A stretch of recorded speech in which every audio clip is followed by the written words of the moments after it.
that way? Do I go this way? Do you know what the P stands for? Ah! So there's one thing I can think of that could be seen to be a negative.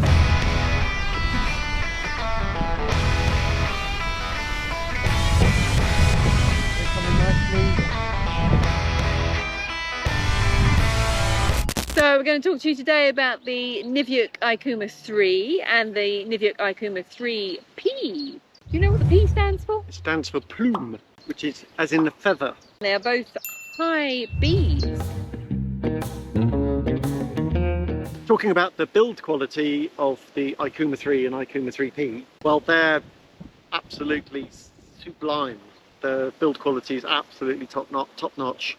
The materials that are chosen are they're clearly going for the best possible materials that you can get, and there's no compromises there, from what I can see. And when you look at the details of all the stitching, how it's put together, the way they've stitched the mini ribs in the trailing edge, the way the whole leading edge is shaped, the way the nitinol rods pockets are put in, all of that is a very, very high build quality, I feel. Agreed. You remember when you first got the 22? Yes. And you put it in your concertina bag, and it's like, Yes. it's really compact. Yeah, it's lovely. It's such a weight and the compactness and everything. It's really lovely. So light and compact that it's fabulous choice for hike and fly. That's the P version. But even the standard weight version is not. They're not heavy and bulky, are they? No. Showing the details of the riser, black and orange marks that they've put on here, so when you accelerate the glider you can see how much speed system you're pulling on, and then you can see as well the ball means that here it's 2 pulleys and then it locks out, so for that last bit to give you the extra travel it locks out the pulley, so you get that extra bit of travel there, give you more speed. So here's the BC bridge system. You can see how that works, and it's very nice to use, and because of the 2 pulleys and the way it's rigged up, the pressure is relatively low, so it's very usable. And the lines are fully unsheathed right from the bottom all the way to the top, except for, as usual, the brake line. When you're handling the glider and using those risers, they just feel really good. You've got the right amount of webbing to hold and everything. So yeah, really. And that's even on the light version, isn't it? Yes. The light version, the P version.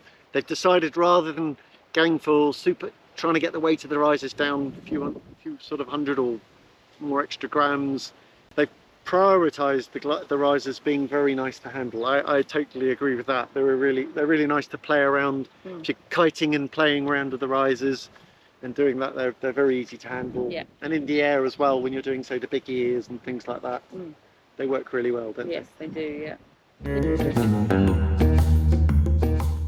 The most important thing I want to say is that the way that they fly and that they behave in terms of the launch and the flying characteristics, everything, the performance, the handling, everything is pretty much identical, except for the usual differences that you'd expect between the light and standard versions. One difference between the IKUMA 3 standard version and the light is that the 3P has the soft links rather than maons at the top, so there's a key difference.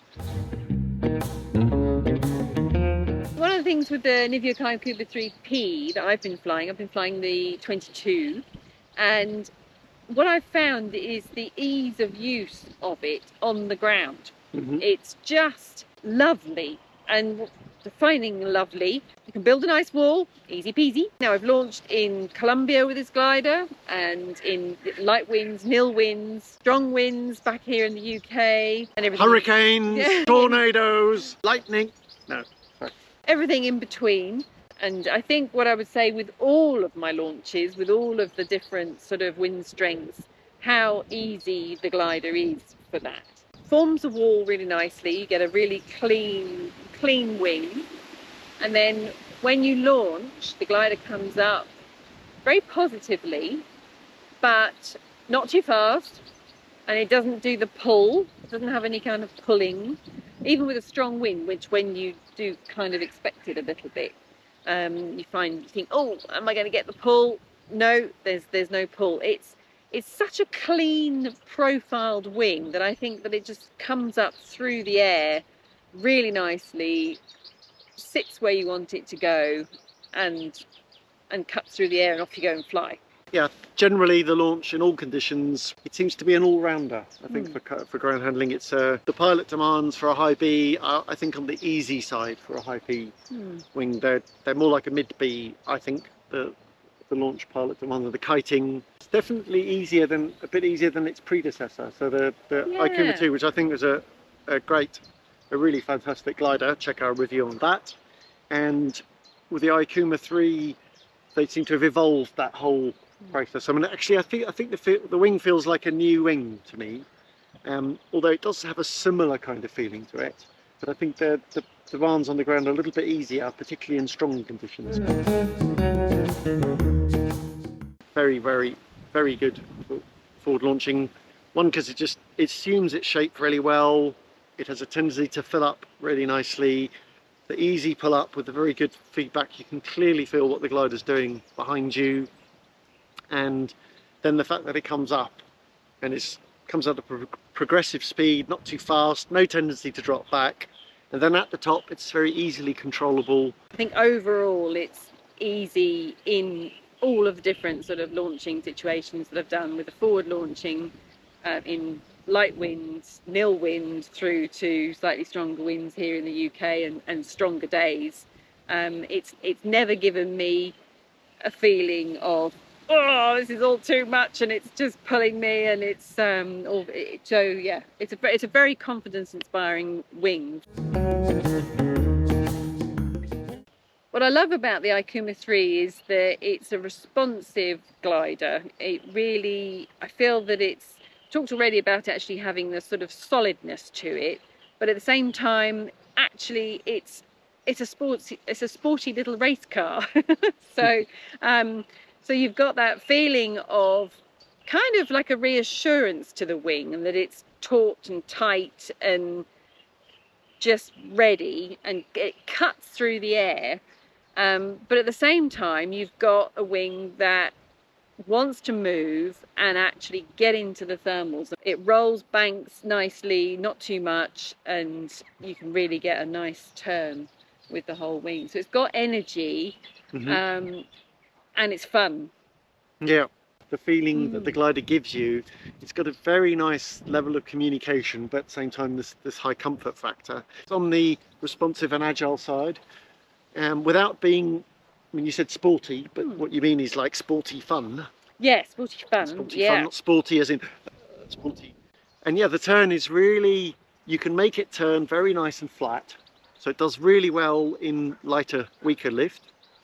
And you can also make it turn really quite tight and bank it round, and crank it and bank it as well if you want to. So it's very versatile that way. Yes, it is. And I think that's because the wing itself is really solid and collapse resistant.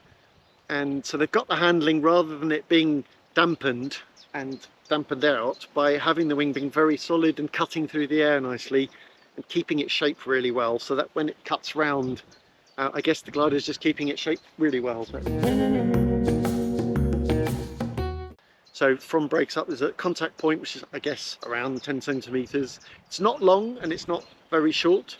I guess you might say it's moderate, but maybe slightly on the shorter side, because the brakes are not long, are they? No. And then the handling, all the handling that you do, I did find myself just doing a half wrap. So you can put your hands through toggles. You can actually fly the glider like that in tourist position, or just putting your hands through and doing the grab like that. But I found the ideal was put your hands through the brakes and a half wrap. Okay. And then for all my turns, I found that was a really nice position. Put your hands in a slightly higher position, which worked really well for turns, I found. Actually, and I've taken to going with a little bit more of a relaxed feeling, and I have my hands through and I just hold the top, so I'm not actually taking any kind of wrap. But yeah, it does mean sometimes that my hands are lower, but I quite like that position for me for flying. I'm playing around and working that sort of level. So yeah, I think it has got a reasonably long travel. for that working area, but it's quite precise, and you can really sort of feel that's where it wants to be. It almost somehow, it doesn't, but it feels like it locks in. You kind of feel like you find the right spot and it holds it, and you can just go around on the rails with that. Yeah. So I found the brake pressure to be actually on the lighter side generally. It's certainly not physical to fly. It's not so light that you're like, oh, what's going on up there? It's still got a really good connection through the brakes and feeling, so it's really nice, and yeah, an absolute pleasure to fly for a long time. It's definitely not at all a tiring wing.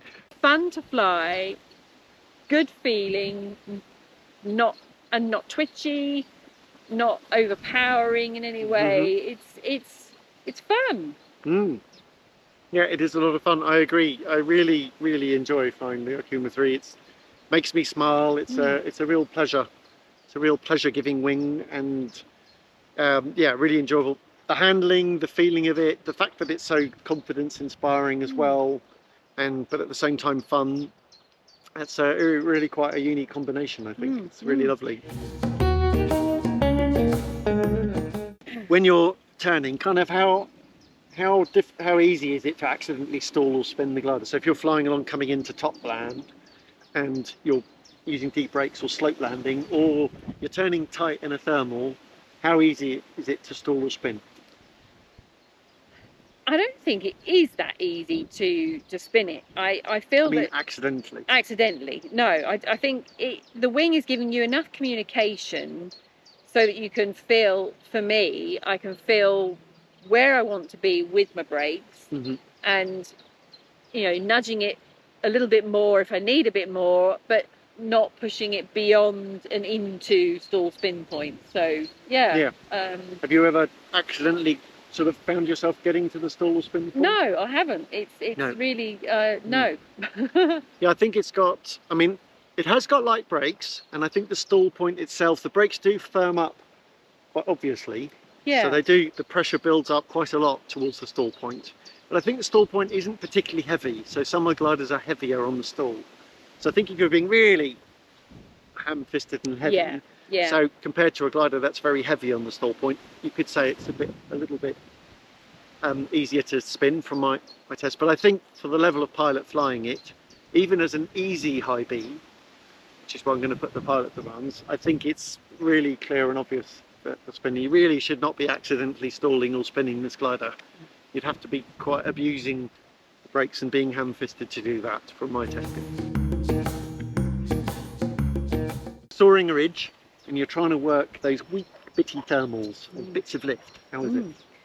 Well, I think because the Ikuma 3 responds and communicates so well, I think working the slope and soaring, it's communicating what the air's doing, and you can play around with the lifty lines. Just to get in on the slope and work around and work little bits of thermal, because it does it, I think it does it exceptionally well, not just for the high B class, but even higher rated gliders.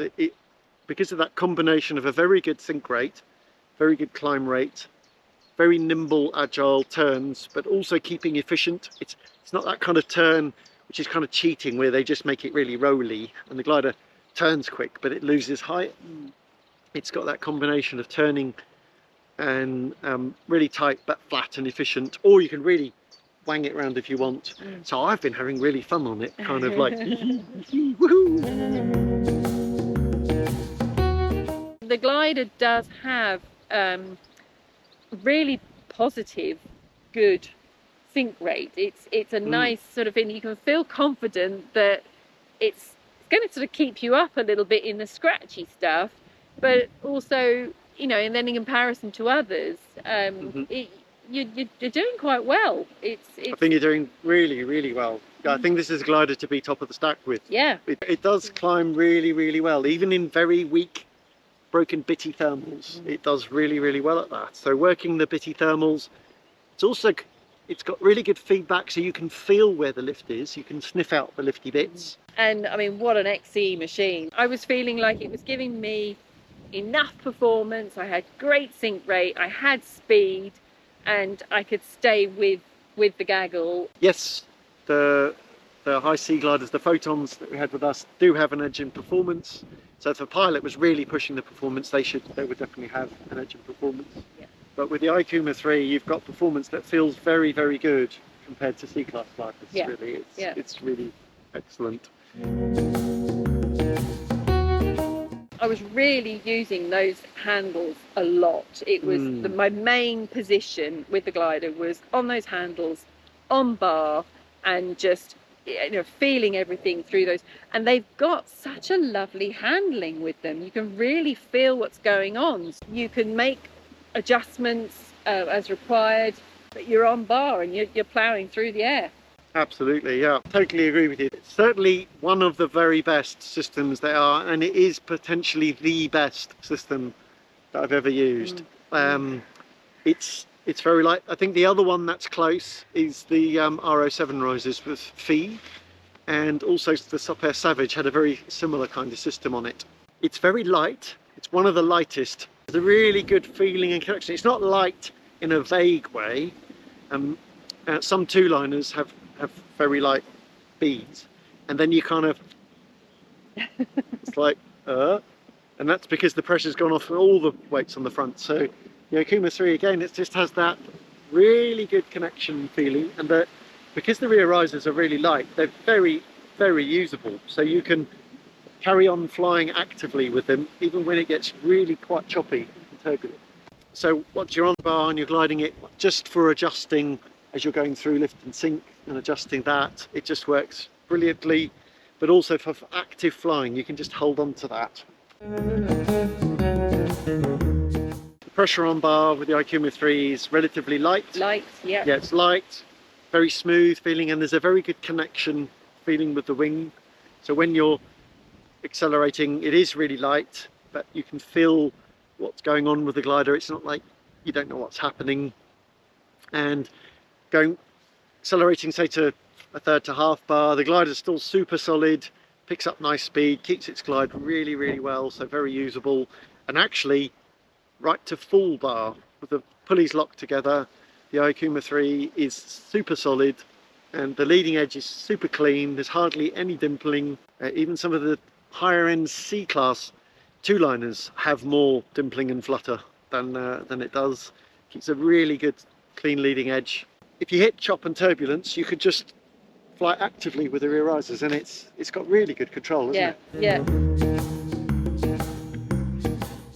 At trim, I think the IKUMA 3 has got a good trim speed. Like, it's a little bit it's quick. It's got a good, for a high B, I think it's relatively quick trim speed. Not super fast. It doesn't feel over fast. It's not like, oh, I'm saying that because some gliders have been set and trimmed like that. Just not the same sort of glider, but the Fee Scala 1, that was very fast, but it felt like it was trimmed a bit too fast. But it was made to be fast, but the sink rate suffered because of that. And the IKUMA 3, that's not the case at all. It's got a really good sink rate at trim, climbs really well, but it's a little bit faster, I think, than most of the competition. So you've got a really good, basically that means you've got very good trim speed, sink rate, and therefore glide. So you've got a really good combination of performance. Gliding with other gliders, IKUMA 3's got a good turn of speed. I think it's pretty quick. Yeah. I think it's one of the fastest high Bs and keeps its glide really, really well. The glide performance is really, really good in the class. So just at trim, the glide is really, really good. You feel like you're cutting through the air nicely. So both also really importantly, both in smooth air, the glide feels really, really good, but also when it gets active and the air's moving around, looking about. To be quite honest, for looking at all the other high B gliders and even the sort of mid-C gliders, I didn't ever feel like the IKUMA 3 is losing out to them. I thought it was always doing really, really well. And it's only really the best performing C gliders that you kind of notice, yeah, they've got a bit of an edge. Then on speed bar, well, we said the glide is really, really good at speed bar. I think it's exceptionally good, and plus really usable. Very easy to identify what to pull in, which line, just reach up. And It's got the split A. It's got the split A, so yeah, easy to reach up, identify the split A, and they come in very well. They're a good size, not too big, not too small, enough, a good size, and no tendency to flap about. Really good, stable, yeah. And then on the release, they're coming out by themselves. I think maybe it's just a little bit of weight shift, but they're coming out and not sticking in.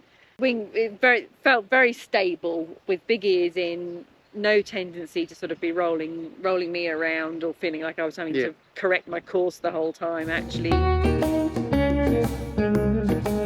So then there's the tip stalls. It's basically the outer C line, and you've got to look a little bit to make sure you're not pulling on the stabilo line. And if you reach up, and it does those very well as well, like a lot of Niviuk gliders do. It's as usual with the tip stalls, you can reach up and you've got to pull them in. It's quite physical to pull them in, and because the line's thin, it's a little bit uncomfortable, but they come in really nicely.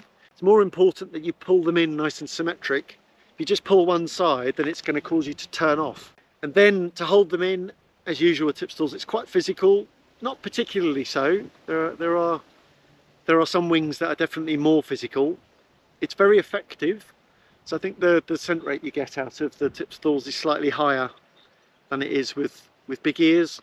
One of the real benefits of tip stalls generally is the release. When you let go, they just pop out very quickly. It's a lovely wing for wing overs because of the energy that you get with the glider, and it just flows really well and so much fun. So I was really enjoying flying, doing wing overs. Yeah. I agree with you. I think it's exceptionally nice because of its handling and energy conversion, and solidity. It's fantastic. So if you like doing that sort of thing, it's fabulous. Very controllable. Again, that precision of the handling, it really is very controllable. You can adjust your speed and go into a tight 360 if that's all you want to get down, and you can wind it in. There's no problem to get it to go into a full locked out sort of nose down spiral if you really want to, and that's obviously going to get you down really fast but with high G's.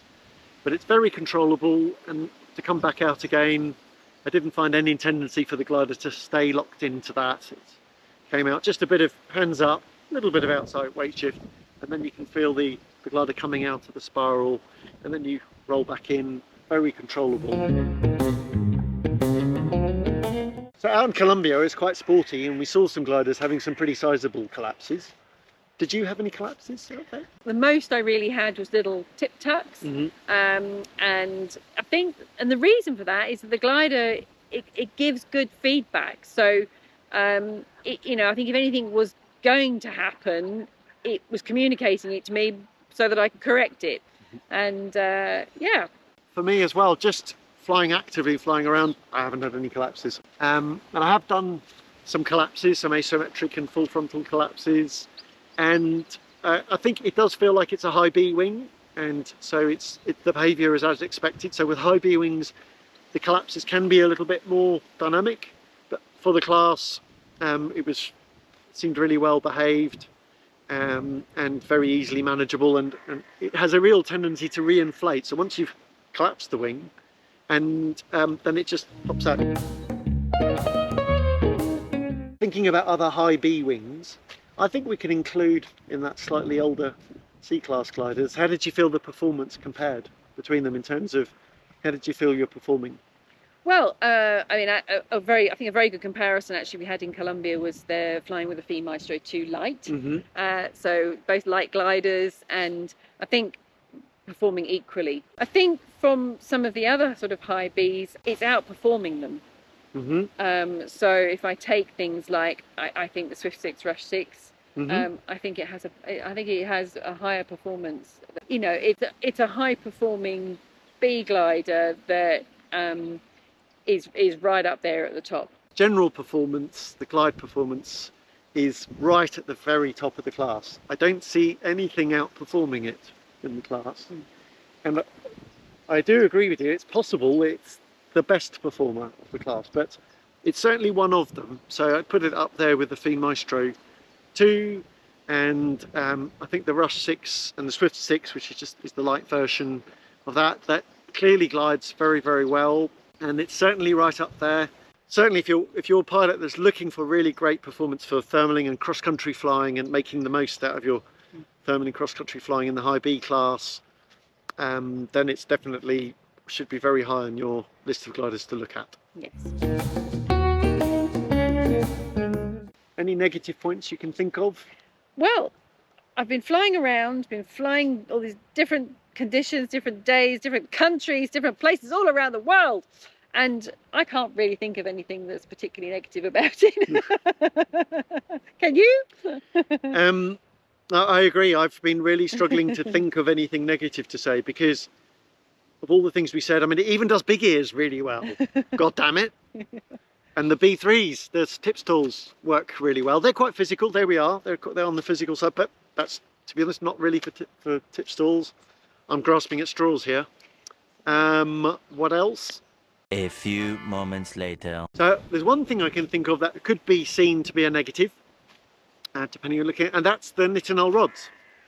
So that might surprise you. So there's kind of a thing going around at the moment where nitinol's the perfect material. And if it was perfect, then everyone would be using it. The designers, they're not silly, they've been doing it a while, and some designers are still deciding to carry on using the nylon rods. And they've got different types of nylon rods. So nitinol is great, it's relatively lightweight, and it's got that elasticity and the fact that it's got high kink resistance, so you can pack it. So it makes the packing easier. And I think that's really, when it comes down to the attractiveness that people like about it, is that it's kind of like a bit of laziness that's like, oh well, I can stuff it away and it's easy to pack. And that is true, it is easier and more forgiving to pack, but you still do need to take care of it. And you will notice, and it's noticeable with the Ikuma 3P, which is made out of this very slippery, slinky material. When you're trying to get it into the concertina bag, the combination of the nitinol rods, which go boing and want to return to their shape, and the slippery material makes the glider kind of, it kind of wants to open up. You notice the same with the Climber 3P. I think that's a bit of a wrap on the Niviuk IKUMA 3 and 3P. I think we might have got that. Yeah, I mean, it's only taken us, let's see, February, March, April, May, June.